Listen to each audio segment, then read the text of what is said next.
Hey there, rivalers! Today I have some big news for you from Thaddeus Sasser himself, which he shared in an exclusive interview with Video Gamer. He actually approved that they look on players' feedback and suggestions, and here's a quote. Some feedback is easy to deal with. If it's something like changing a number, that's easy to do with a test. If it's something like implementing a new feature, that's much more complex. Especially now, as you can imagine. We've just announced the ship date, December 6th.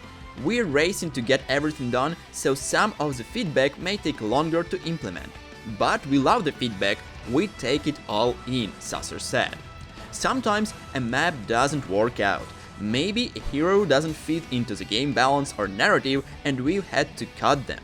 In game development, there's always going to be some element of this isn't working out. We can cut it. And that's actually a good thing to do. We call this iteration. We are very open to the players, we'd like to hear more from them.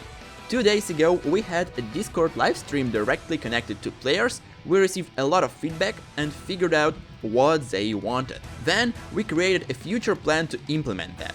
Talking about the hero specifically, fun to play is our main priority. We want to make sure that these heroes are really interesting and bring the players to full immersion. But we want to emphasize that players have fun first. Besides this, we all know that the hero shooters these days have an issue with repeated slews of the new content out to jumble up the DNA of the game. So the journalist asked Sasser how they plan to marry new narratives with new characters, while still keeping things organic. Here's what he replied. Well, the gameplay and narrative are closely interviewed. As we continue to tell the story of Marvel Rivals, we'll see changes to the characters, new team-ups, old team-ups, maybe existing one will change, so the narrative will help shape things. You can already see parts of the narrative in some of the game modes. You're encountering Spider-Zero, the combat of the Master Weaver, for the example. So there's already elements of this woven into the game model and locations, and the idea is that with more time, we'll tell more about this story and you'll understand the characters and world. So basically, we're gonna get portions of the lore with each big update for the game, which is amazing, and I'm going to cover this for you guys when the time comes. But what about new characters? Well, here's what Sasser said.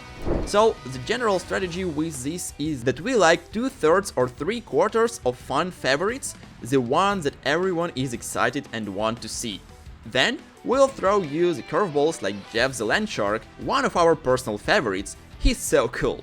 And then there will be some deep cuts like Luna Snow, maybe you never heard of her. She a little bit more of an obscure character, but this is a chance to learn about her. Or even Magic, for example. There will be new content on a fairly regular schedule.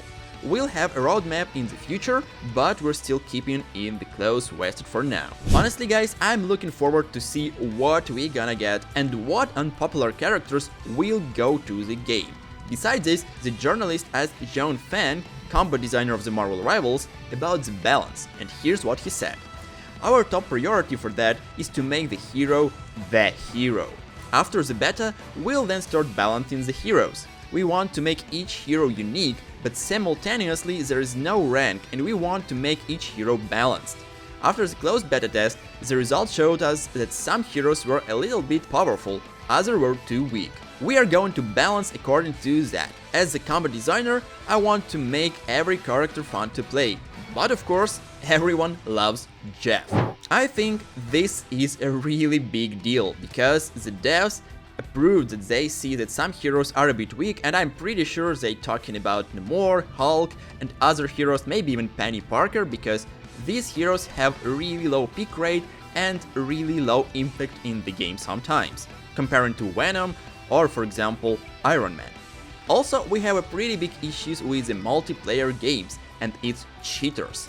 I bet we all hope that this problem will be handled fast, so Fan had an answer for this too.